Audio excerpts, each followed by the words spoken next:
The Platform Sutra of the Sixth Patriarch. Number 3. Questions. One day, Prefect Wei held a large vegetarian feast on behalf of the master. When the feast was over, the prefect invited the master to ascend the dais to give a sermon. The government staff, scholars, and commoners respectfully bowed once again and asked, "It was truly inconceivable, wonderful for us to hear your reverence explain the Dharma. But now we have some slight doubts. We wish that, in your great compassion, you would make a special effort to explain these for us." The master said, "If you have doubts, then ask, and I will explain them for you." Lord Wei asked, "The doctrine your reverence has preached, it must be that of Great Master Bodhidharma." The master said, "So it is." Wei asked, "I have heard that when Bodhidharma first taught Emperor Wu of the Liang, the emperor asked, 'Throughout my entire life I have constructed monasteries, had monks ordained, and held vegetarian feasts. What merit is there in these?' Bodhidharma said, 'In fact, these are without merit.' Wei said, 'Your disciple does not understand the principle of this, and I ask you to explain it for me.' The master said, 'In fact, these are without merit. Do not doubt the words of the former sage. Emperor Wu was heterodox in mind and did not understand the correct Dharma. To build monasteries, have monks ordained, and hold vegetarian feasts is to seek blessings. But one cannot convert blessings into merit. Merit exists within the Dharmacaya, not within the cultivation of blessings." The master also said, "Seeing the nature is effort, and universal sameness is virtue. To be without stagnation in successive moments of thought, to always see the fundamental nature, to possess the wondrous functioning of the true and actual, this is called merit. To be humble in the mind within is effort. To practice ritual without is virtue. For the self-nature to establish the myriad dharmas is effort. For the mind essence to transcend thoughts is virtue. To not transcend the self-natures is effort. For one's responsive functioning to be undefiled is virtue. If you would seek merit and the Dharmakaya, just rely on this, and you will create true merit. Those who cultivate merit must be without disparagement in their minds, but always practice respect for all. Those whose minds always disparage others will not eradicate their own false views of the self and are themselves without effort.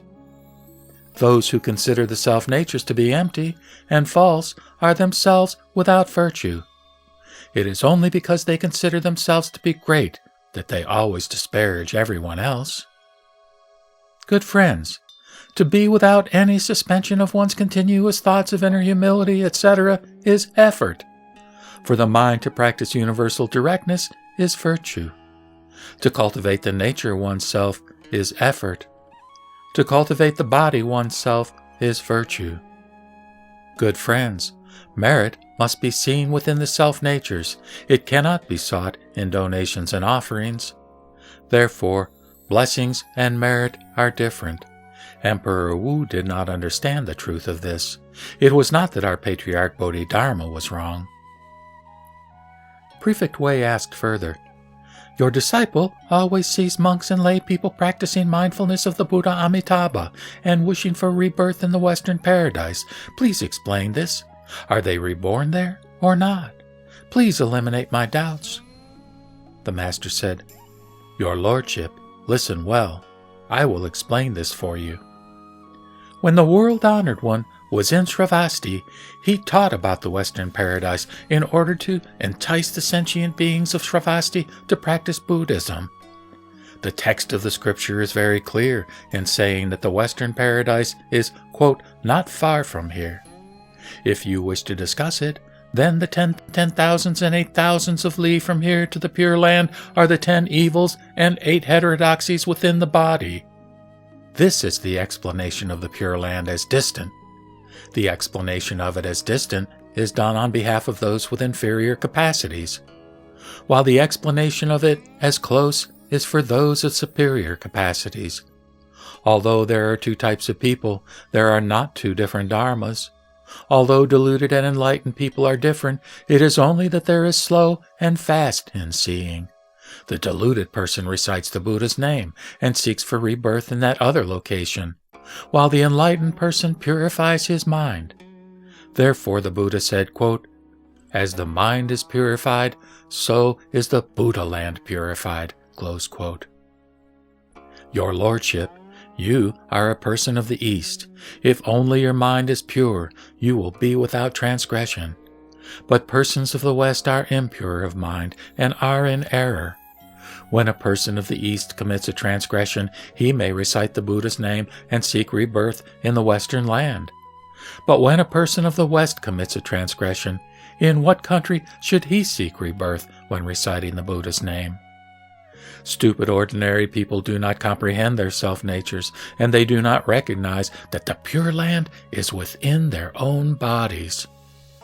Whether you wish for East or West, the enlightened person is the same in either location. Therefore the Buddha said, quote, "Always in joyful repose wherever one is." Close quote.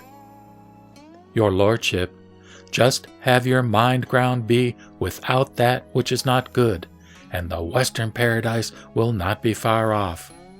If you harbor that which is not good in your mind, it will be impossible to attain rebirth in the Western paradise by reciting the Buddha's name. I exhort you now, good friends, to first eliminate the 10 evils is to go the 10,000 li. To later eliminate the 8 heterodoxies is to pass beyond the 8,000 li. Seeing the nature in successive moments of thought and always practicing universal directness is to gain a vision of Amitabha in the snap of a finger. Your Lordship, just practice the 10 types of good. Why would you want to be reborn in the Pure Land? If you do not eradicate the 10 types of evil from your minds, what Buddha will come to escort you to the Western paradise? If you are enlightened to the sudden Dharma of birthlessness, seeing the Western paradise is a matter of a mere instant. If you recite the Buddha's name and seek rebirth in the Pure Land without being enlightened, how will you ever be able to travel such a long road?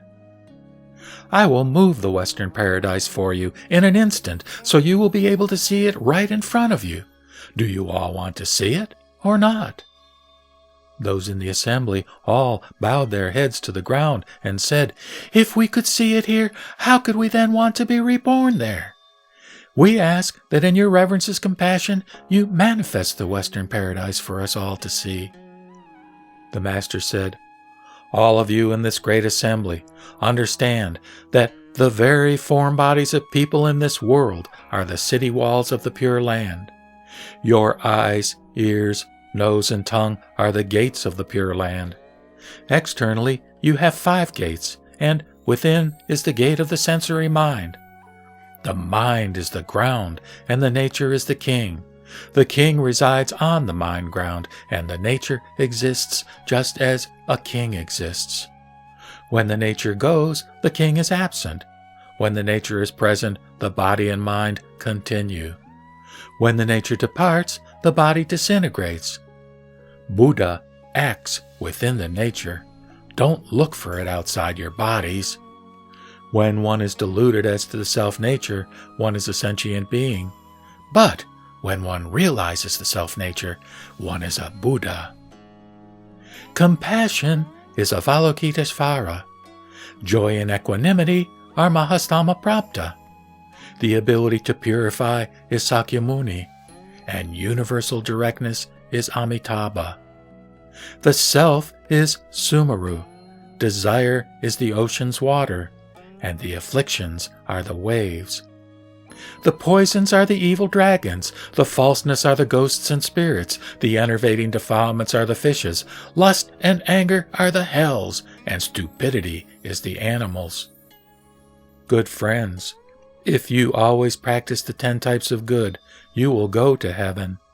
By eliminating the false conception of the self, Sumaru will fall. By destroying desire, the ocean's waters will dry up. By eliminating the afflictions, the waves will be extinguished. By eradicating the poisons, the fishes will be extirpated. The Tathagata, who has realized the nature in his own mind ground, releases a great refulgence and illuminates the 6 gates without. Its purity can destroy all the heavens of the 6 desires. By illuminating the self-nature within, the 3 poisons are eliminated, and all the transgressions leading to the hells are dissolved in an instant.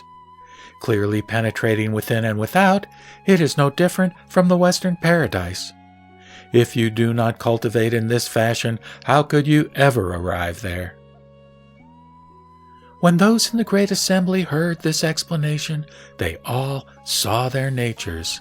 They all bowed and sighed. How excellent! They cried out, "We wish that all the sentient beings throughout the Dharmadhatu could all become enlightened instantaneously." The Master said, "Good friends, if you wish to cultivate this practice, you may do so either as a householder or in a monastery. Householders who are able to practice this are like those persons of the East whose minds harbor good. Those in the monastery who do not cultivate it are like those people of the West whose minds harbor evil. It is only that the mind should be pure. Then it is the Western paradise of the self-nature." Lord Wei asked further, "How can householders cultivate this practice? I hope you will teach us this." The Master said, "I will recite a formless verse for this great assembly. Just cultivate according to this, doing exactly as if you were always with me. If you do not cultivate according to this, what benefit would it be to take the tonsure and leave home to become a monk?" The verse goes, "With the mind universally the same, why labor to maintain the precepts? With practice direct, what use is it to cultivate dhyana? Gratitude is to be filial in support of one's parents. Righteousness is to have sympathy for those above and below. Self-subordination is to honor the lowly and the familiar. Forbearance is not to approve of the various evils. If one is able to rub sticks to create a fire, the red lotus blossom will certainly grow from the mud. That which causes the mouth suffering is good medicine. That which offends the ears is loyal speech. By reforming transgressions, one will necessarily generate wisdom. To defend shortcomings within one's mind is not wise. In one's daily actions, one must always practice the dissemination of benefit for others. Accomplishing enlightenment does not depend on donating money. Bodhi should only be sought for in the mind. Why belabor seeking for the mysterious externally? If you hear this explanation and practice accordingly, the Western paradise is right in front of you." The Master said further, "Good friends, you should all practice according to this verse. See your own natures and directly accomplish the enlightenment of Buddhahood. I cannot wait any longer, and you should all disperse now. I am returning to Cao Chi. If anyone here has doubts, then come and ask me about them." At that time, the prefect and government staff, as well as all the good men and faithful women in the assembly, all attained enlightenment and accepted and respectfully practiced Huineng's teaching with conviction.